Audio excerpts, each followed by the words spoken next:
Hello' friends, কি খবৰ আপোনালোকৰ? বহুত দিনৰ পিছত আকৌ এটা ভিডিঅ' দিছোঁ।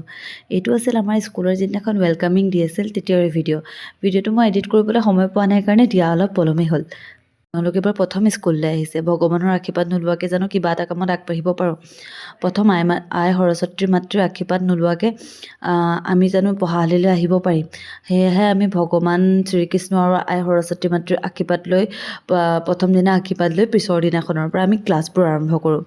আৰু তেওঁলোকে প্ৰথম স্কুললৈ আহিছে আৰু তেওঁলোকৰ এডজাষ্টমেণ্টটো তেনেকৈ গঢ়ি তুলিব লাগিব।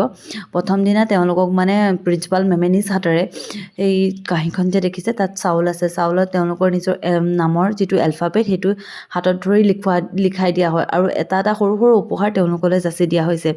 তেওঁলোকৰ যিহেতু স্পেচিয়েল দিন, আমিও তেওঁলোকক স্পেচিয়েল কৰি তুলিবলৈ চেষ্টা কৰিছোঁ। তেওঁলোকৰ প্ৰথম স্কুলৰ দিনটো যাতে এটা সুন্দৰ হৈ তোলক তাৰে বাবে আমি অকণমান চেষ্টা কৰিছোঁ। যদি ভিডিঅ'টো ভাল লাগে লাইক কমেণ্ট শ্বেয়াৰ কৰিব। Thank U.